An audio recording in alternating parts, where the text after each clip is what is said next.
Thanks.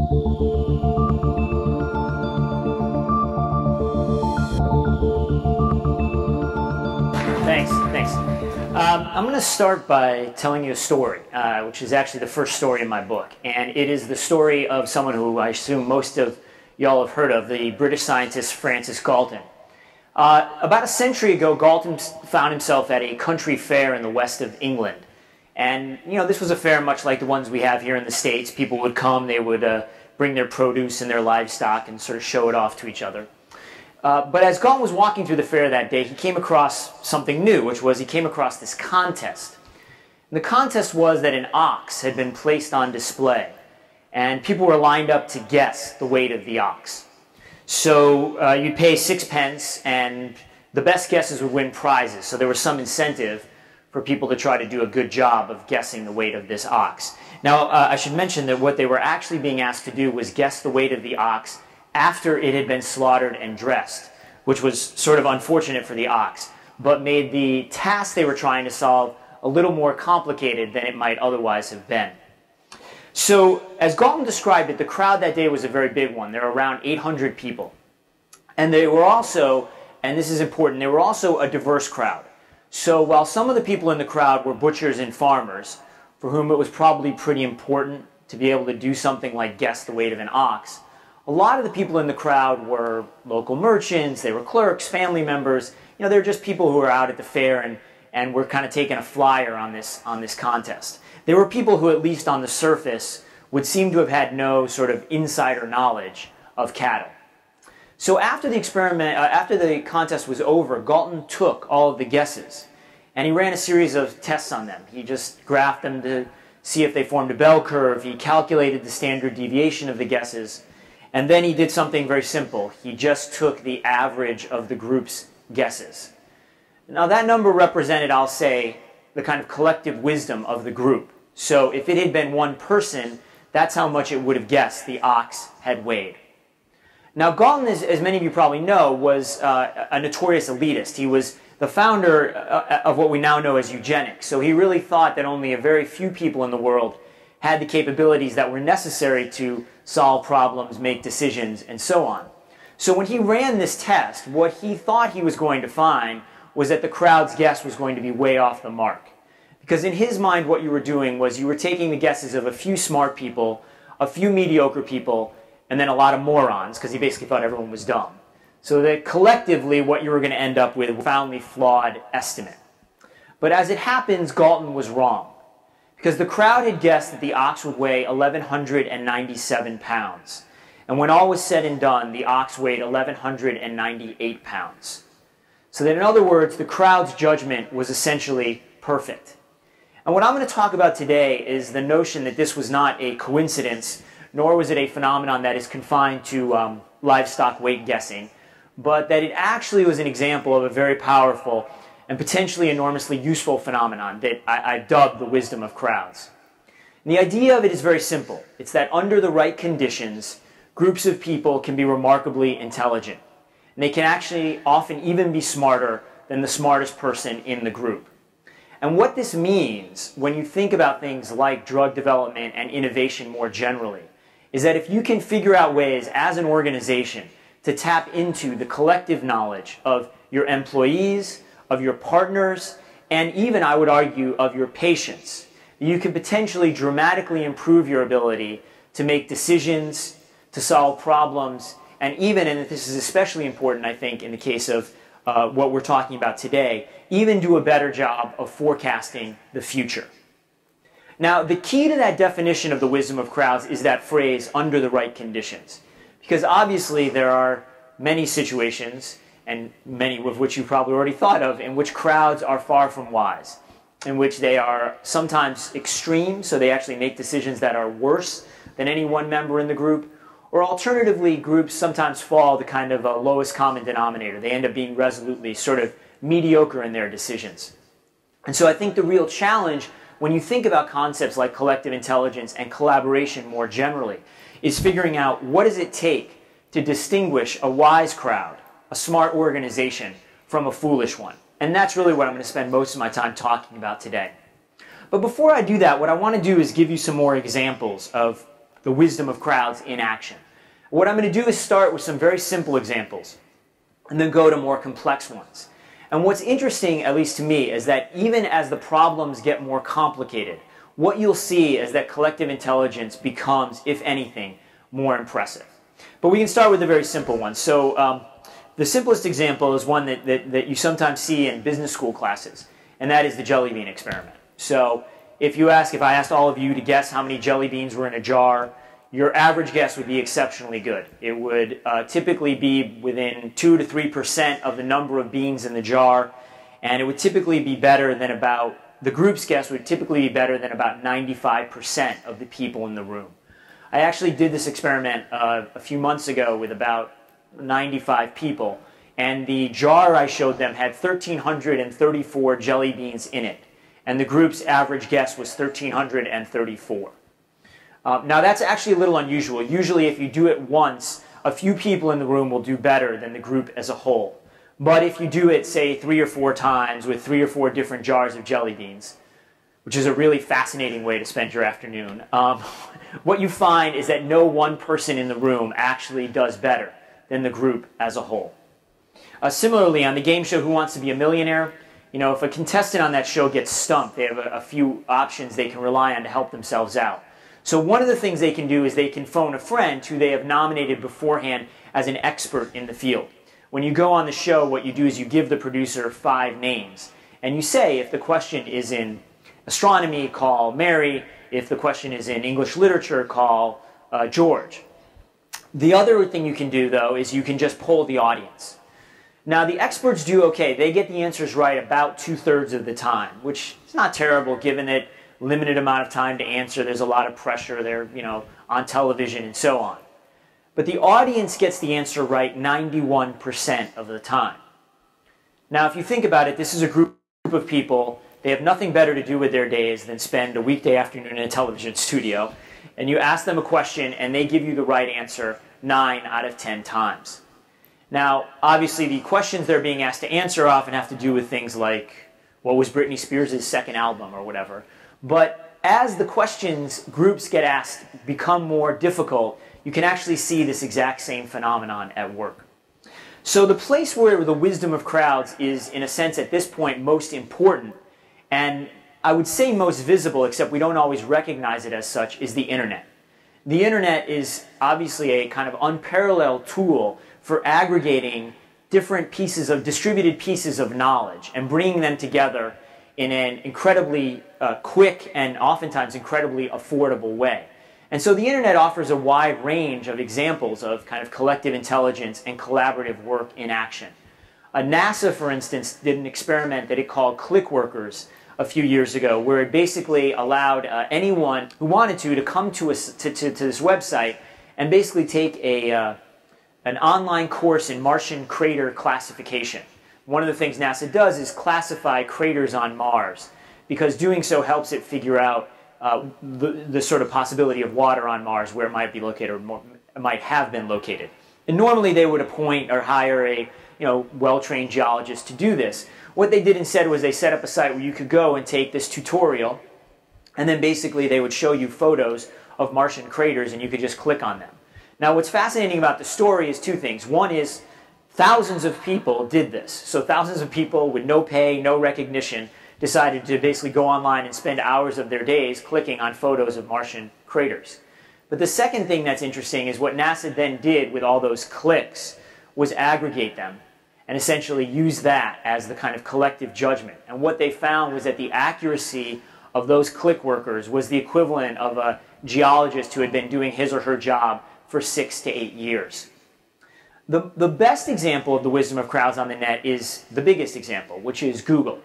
So Google, obviously one of the great business success stories in American business history at this point, I would argue that the reason it became so successful, particularly early on, was simply that its search engine did a better job of finding information on the internet than its competitors did. So the key to Google's success was not that when you type in a search, it returns, 300,000 pages.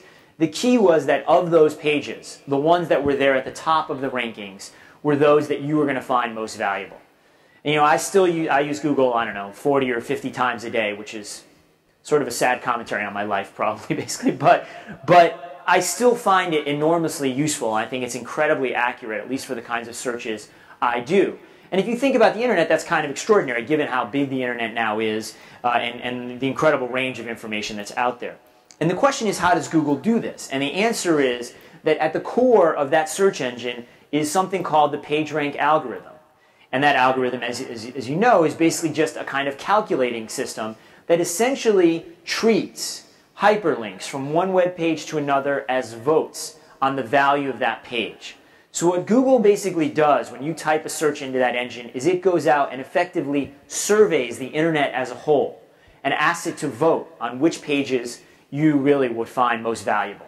It aggregates all of those votes, adds some Google special sauce, basically comes up with its answer. And if you think about the internet, wonderful as it is, there are no barriers to entry on the net in the sense of you don't need to take an intelligence test to start a website or to link from one website to another. So you might think if you aggregated all of those links that what you would end up with is chaos or stupidity. But what Google's founders recognized very early on was that actually underneath the seeming surface chaos of the net, there really is this remarkable hidden order and this remarkable hidden intelligence. So that they basically have built a multi-billion-dollar business by tapping the wisdom of crowds of the net. Now, obviously, when it comes to business and when it comes specifically to thinking about things like drug development and medical innovation, what we're interested in is not just where is information right now. We're also interested in where is it going to be. So what's going to happen in the future? What is most likely to succeed? What is most likely to fail? What are the problems that are most important to deal with, and what are the problems that are most tractable, and so on? And here, too, there's a lot of evidence that the wisdom of crowds can be tremendously valuable. So my favorite example of sort of collective intelligence in action comes from kind of a strange place, and that is the racetrack. So can I ask, I can't really see you because the bright lights are so bright, but does anybody here go to the track? That's one. Okay, that's usually what I get. A couple, 2, 3 people, basically. I actually gave a talk to a group of educators, and many more of them raised their hands than I would have expected. But I actually would recommend that you go to the racetrack and write it off as a business expense. Because what you'll see if you go to the track is about as perfect an example of a prediction machine in action as you can imagine. And what I mean by that is that the odds-on horses predict almost perfectly how likely a horse is to win. In other words, horses that go off at 2-to-1 odds win just about 1/3 of the time. Horses that go off at 4-to-1 odds win 1/5 of the time. It actually works almost perfectly across the board. There was a study that was done in 1969 and 70 of all the races that were run at the 2 racetracks in New York City. And what they did was they compared the subjective probability, so the crowd's bet, essentially, to the actual outcomes. And I'll just give you the data from those races that had 7 horses in them. In those races, the favorites were expected to win 33% of the time. And they actually won 34% of the time. The second favorite horses were favored to win 22% of the time. They won 21% of the time. Third favorite horses were favored to win 16% of the time. They won 16% of the time. And the fourth favorite horses were favored to win 12% of the time. And they won 12% of the time. Now, if you think about this, it's sort of interesting. I mean, this crowd of bettors is basically predicting an uncertain future. It's a future that involves animals who may or may not even know that they're in a race, jockeys who are doing all sorts of things to make their horses run faster, trainers who are, again, also kind of often acting in sketchy fashions to increase their horses' speed. And yet the crowd of bettors is taking all of those factors into account and in probabilistic terms coming up with almost perfect forecasts of what actually is going to happen. And what's also interesting about this is that if you do go to the track, what you will find is that the crowd of bettors is not made up solely of sort of experts. That while there are a lot of people there who spend a lot of time, looking at the daily racing form and talking to trainers, there are also a lot of people there who, are there to have a nice day out at the track. And they are betting on horses for a wide range of eccentric reasons, like the horse's name reminds them of their mom, or they only bet on chestnut-colored horses or the like. And yet when you aggregate all of those bets, and in a pari-mutuel system in the United States, every bet, the odds on horses are determined collectively, not by a smart bookie, they're determined by the crowd. When you aggregate all of those bets, what you end up with is this remarkably good prediction of what's going to happen. And I actually think there's a very powerful analogy between what that crowd of bettors is doing at the track and what any organization has to do when it's considering a portfolio of options. In other words, what you need to do is you need to assign expected values and expected likelihoods of outcome to a portfolio of options, whatever those options are, potential treatments, drug candidates, and the like. And in the same way that crowd of bettors is able to do an exceptionally good job of assigning probabilities, and more importantly, a better job than any one individual is able to do. If you can figure out ways to tap into the wisdom of your crowd, you can actually dramatically improve your ability in this regard as well. And you can see this concretely in the form of what are sometimes known as prediction markets. So prediction markets are essentially markets in which crowds come together to essentially bet on the outcome of a wide range of events.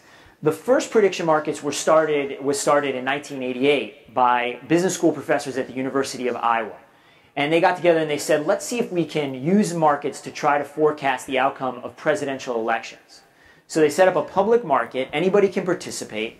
They actually got a dispensation from the federal government so that people can actually use real money. You can bet up to $500, not a lot of money, but enough to keep people interested. And that market, since 1988, has done a better job of forecasting not just the winner of presidential elections, but also the percentage of the vote each candidate got. Has done a better job of forecasting these things than Gallup polls 75% of the time. Its election eve forecasts have been off by about 1.2%. And in the wake of the success of the Iowa electronic markets, there have been a host of other public prediction markets that have sprung up. The most well-known of them is run out of Ireland. It's called Intrade. That market has predicted not just presidential elections, also senatorial elections, outcomes in the Electoral College, and the like. And those outcomes, again, have been extraordinarily accurate. In fact, in Senate elections, they've predicted 33 or 34 of the winning candidates in the last 4 elections. And in 2008, they predicted 50 out of 50 states correctly in the Electoral College. Now, not surprisingly, perhaps companies have begun to use or experiment with these as well internally, although to my way of thinking, not as much as they should. The first to do so was Hewlett-Packard, which in the mid-1990s set up a prediction market to try to forecast printer sales in upcoming quarters. It was a very small market. It was only 15 to 20 people trading. There was people only were able to trade on their lunch hours because they didn't want people spending all day long trading. And yet, over 3 years, that market, again, outperformed HP's own internal forecasting systems about 3/4 of the time. Eli Lilly had a sort of think tank division called eLilly that used prediction markets to try to forecast, in experiments, the outcome of clinical trials. So basically, they set up 6 experimental drug candidates and then asked people to basically bet on which were most likely to succeed. And that market did an exceptionally good job of separating potentially successful candidates from the failures, and did so remarkably quickly. Other companies have used these to try to forecast things like when products will launch, which is obviously something that is, when you ask people when will this be done, it's sometimes hard to get an honest or accurate answer. So Microsoft and Siemens have both used prediction markets in this regard and improved their forecasting accuracy by about 50%.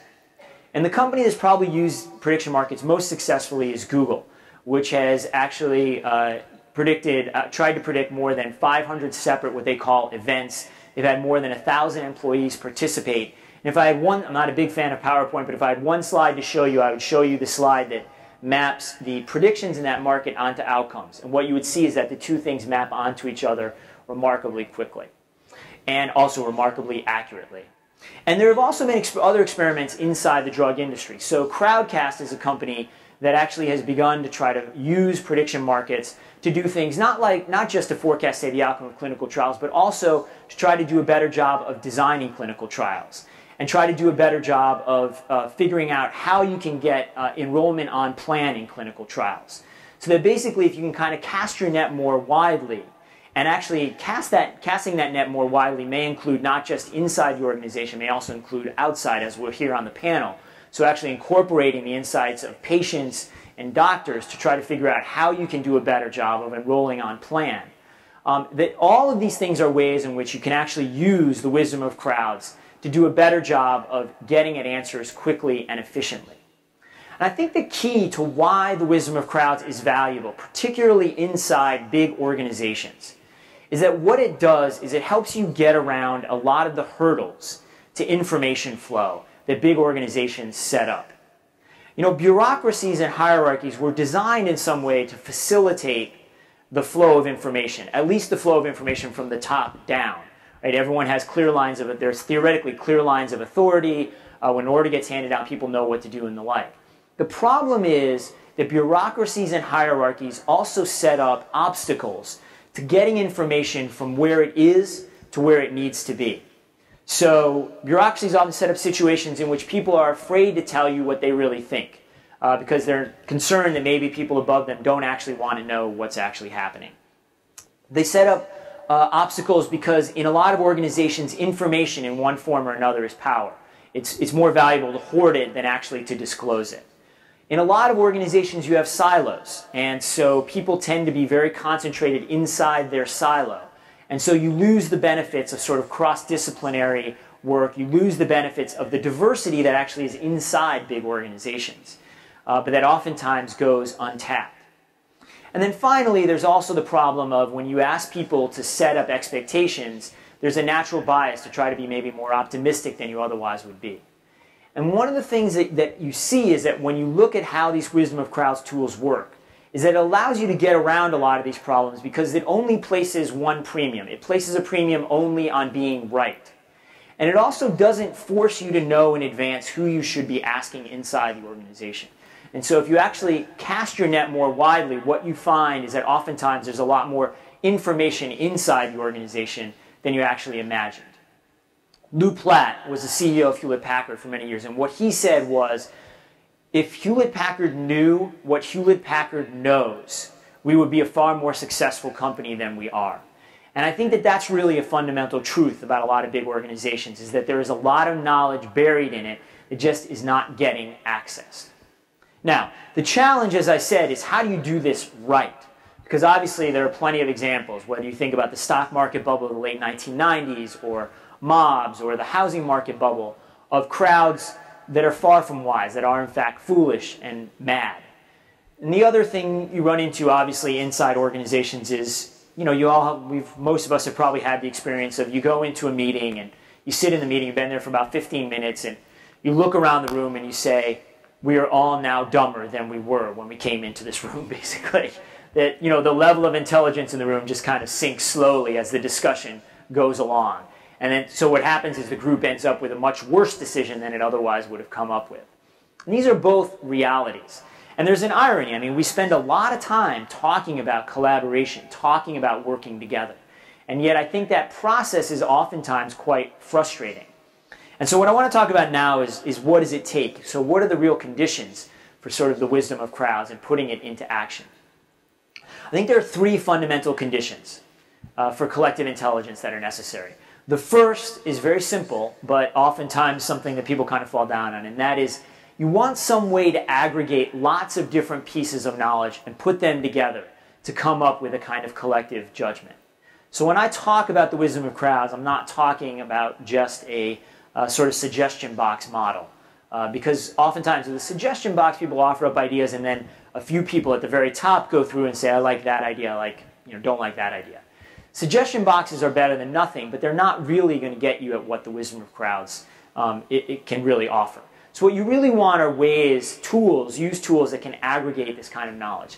There are lots of different ways to do it, many of which I've already talked about. It's what Galton did when he took that average of the group's guesses. It's what prediction markets do. It's what parimutuel betting markets do. There are lots of different ways to do it. But the key is really to get those judgments aggregated into a whole.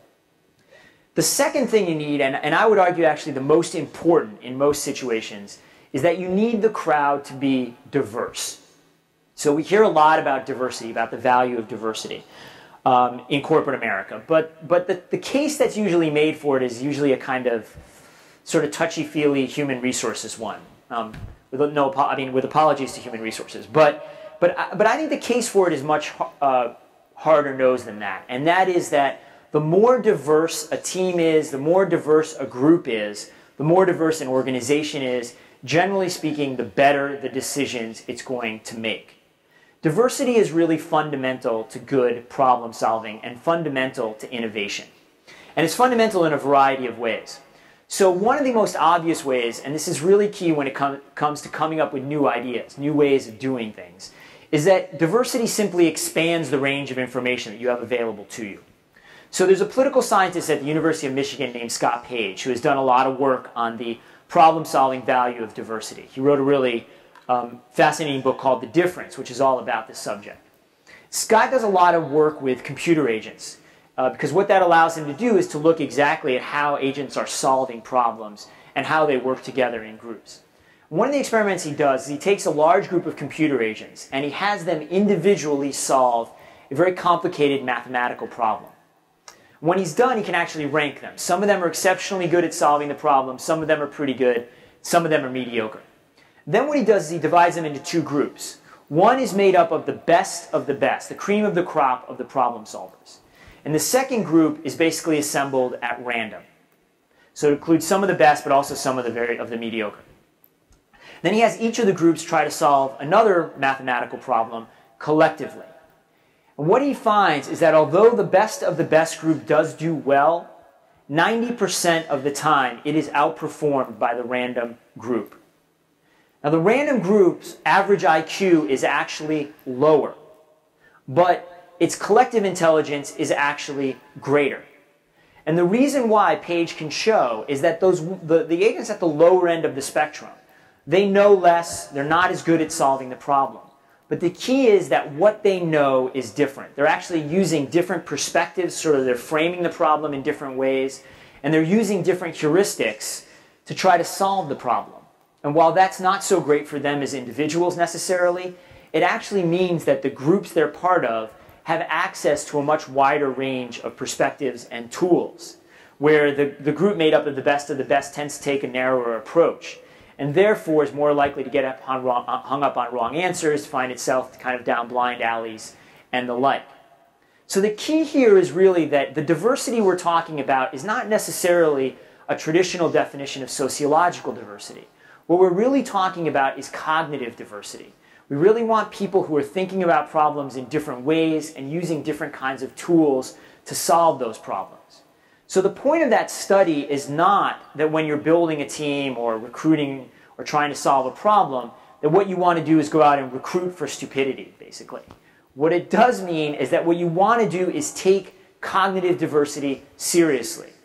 And what that means in practice is it means taking things like diversity of discipline, so building cross-functional teams is incredibly valuable and incredibly important. Diversity of geography, where people have worked in the past, can be enormously valuable. Diversity of age actually often translates into importance. And diversity of gender does turn out to actually make a big difference as well. The idea here, again, is that what you're trying to do is integrate many different perspectives. And so you can see this. This is actually one of the reasons why things like participatory medicine and incorporating the insights of patients can actually be quite valuable, because those insights are likely to be very different from those that any organization has internally. It's also why things like working with people outside your organization can actually make a big difference. So if you think about something like Merck's external research lab, it's sort of its virtual lab, where it's collaborating with people outside the organization. Those are things that actually really improve your ability to think differently.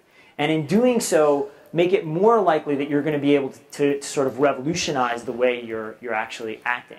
You know, if you think about the success of a company like Innocentive, which some of you may have heard of, which is a company that basically connects companies with problem solvers all over the world, problem solvers who basically don't necessarily have any great training in the discipline that they're trying to work in or the like. What Innocentive's success they've been able to do is basically find people who can solve problems who you not necessarily have thought in advance would have any knowledge about the situation. And what that does is really expand the range of solutions that you have available to you. The other thing diversity does is it simply makes it less likely that everyone in an organization or on a team is going to be making the same kind of mistake. So there's this joke about actuaries, which may be the only joke about actuaries, basically. But the way the joke works is these three actuaries are out hunting, and goose flies overhead, and one of them fires and misses 20 feet to the left. And the second one fires and misses 20 feet to the right. And the third guy jumps up and down and says, "We got it!" So that's the way actuarial work works, right? But it's also the way, collective intelligence works a lot of the time. So the point is, in any group, individuals are going to be making mistakes, right? They're going to be guessing high or low. They're going to be too optimistic, too pessimistic. But the key is that if the group is diverse and if their errors are not correlated with each other, then what happens effectively is that the mistakes they make cancel themselves out. And then what you're left with is essentially the information that the group has. And as we've seen, that information is oftentimes exceptionally good. And this is really key because what happens in the other case, what happens in a situation where everyone is thinking in the same way, is that when you're wrong, you are likely to be incredibly wrong. You're likely to be way off the mark. And so it's really key to try to get people who are not likely to make the same kinds of errors. Diversity is also very, very important when it comes to innovation when you think about teams working together. Because one of the things that diversity does that's really fundamental is it helps groups avoid some of the biggest hurdles that they run into in trying to come up with new ideas. And one of the fundamental problems that groups have is that homogeneous groups that are made up of people who are both, say, alike in background, but also who tend to agree with each other, the more homogeneous groups talk to each other, generally speaking, the dumber they become. And the reason for that is that what happens in a homogeneous group is that a kind of echo chamber gets set up. People end up talking to each other and hearing their ideas reflected back at each other. And therefore, they become more confident in their ideas, and it becomes harder for them to see what might be we be missing. What are the potential blind spots in our thinking? And so as a result, homogeneous groups have a much harder time actually recognizing what they might not know. Where diverse groups are able instead to actually consider a wider range of options and actually do a better job of sort of questioning kind of dominant thinking. Now, there are ways, even for homogeneous groups, to deal with this. The most obvious of them is to appoint a devil's advocate, right? We've all done that in teams and in groups. The problem with appointing a devil's advocate is that while it does work initially, all the studies show that having even one person who's really saying, is this really the best way to do things, and is this really likely to succeed, actually makes groups as a whole smarter. The real problem is that if the same person is always the devil's advocate, which is what tends to happen, pretty quickly the group starts to say, okay, we kind of know what we want to do, let's listen to Bob tell us why we're wrong. And then Bob stands up and does his spiel, and then the group says, let's go ahead and do what we wanted to do in the first place, but we can be more confident because we actually took the time to listen to Bob. So what you really need is you really need that diversity of opinion, you really need that disagreement to kind of emerge organically. And the best way to do that is to actually have the team or the organization be diverse from the start. Now, this is harder to do. I don't want to downplay the challenges that this involves. The biggest challenge that it involves is that organizations and teams, generally speaking, are less comfortable with dissent and disagreement than they should be. We generally speaking, we like to work with people who are like us, and we like to work with people we agree with, because everything is much smoother that way. Everything is much more comfortable. The problem is that the best group decisions do not emerge out of easy consensus. They do not emerge out of quick agreement. The best group decisions actually emerge out of conflict. And so what you really want in a team and in an organization is you really want, if you are interested in coming up with new ideas, you really want people who are willing and able to argue with each other, to have what I kind of call a good fight. You need people to be able to do that. And if they can do that, then they can actually arrive ultimately at better answers.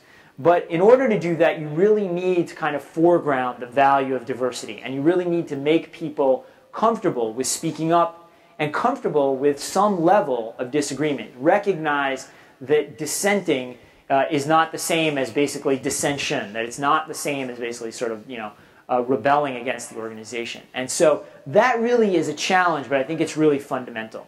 And that kind of goes into the last condition of the wisdom of crowds, which is basically that you want people to be able to think for themselves. You want people who are thinking independently about whatever the problem is you're trying to solve.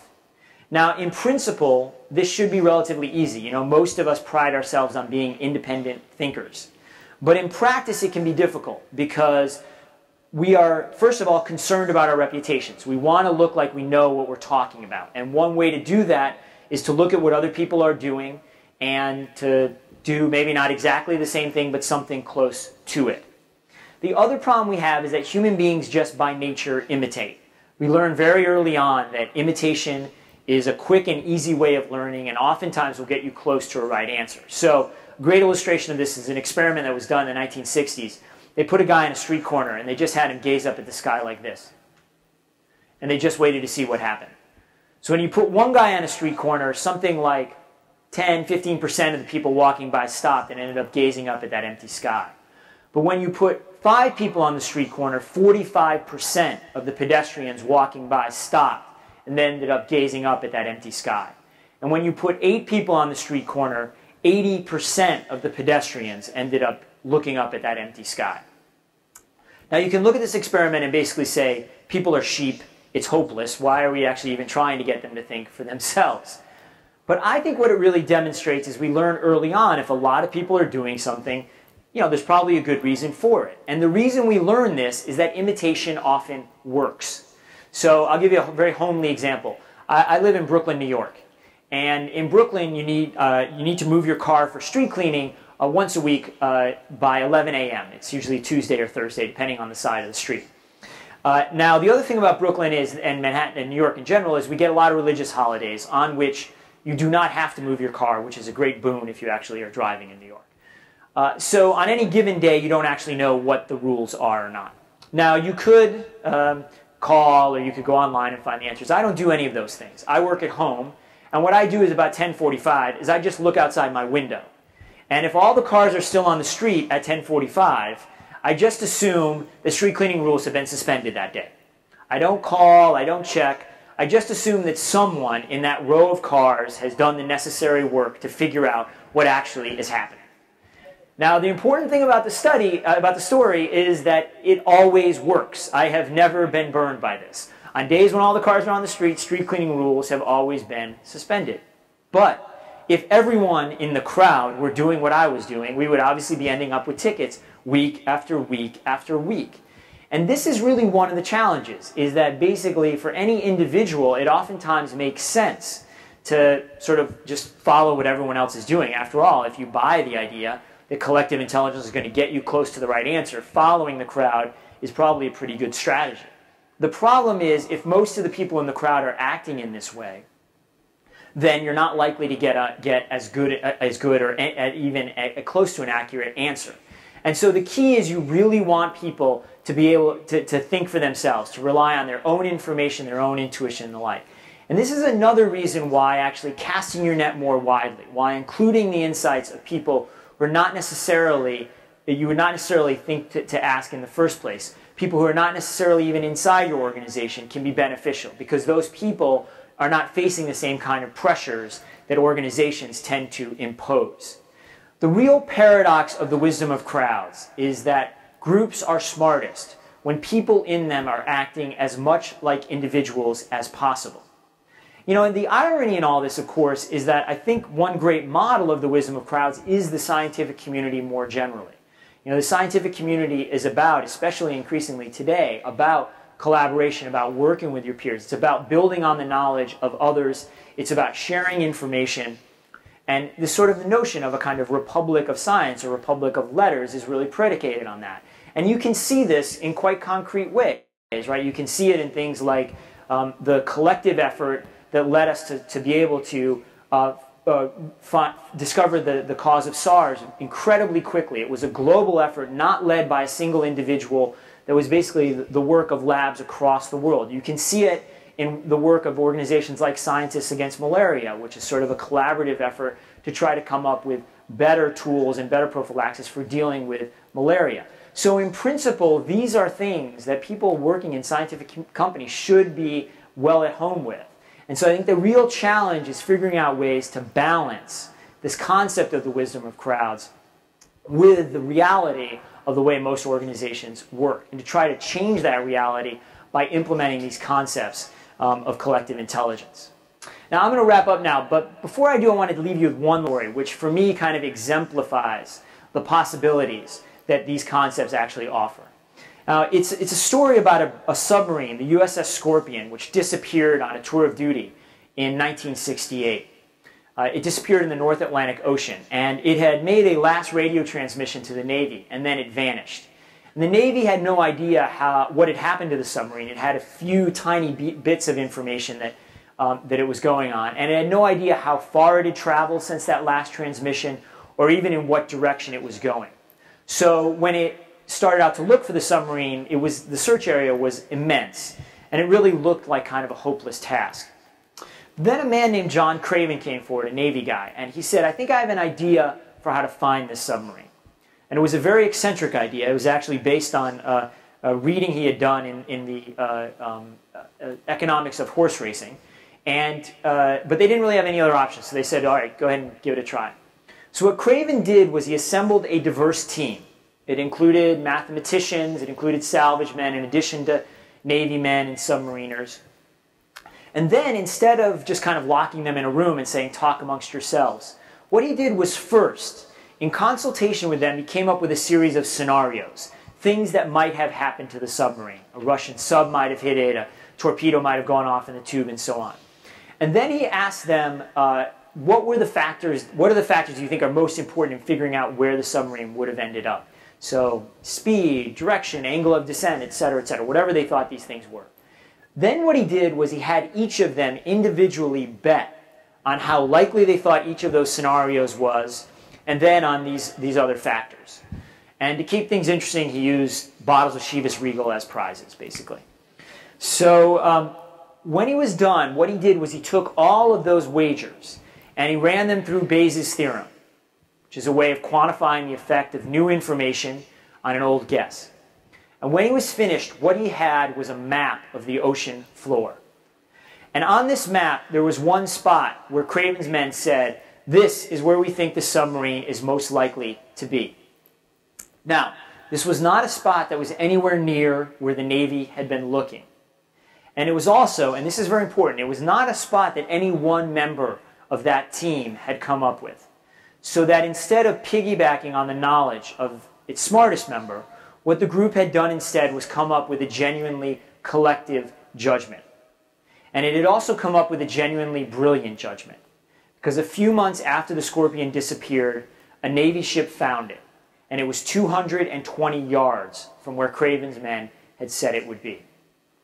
Now, obviously, no one member of that team knew exactly what had happened to the Scorpion, or how fast it had been traveling, or how steeply it had fallen to the ocean floor.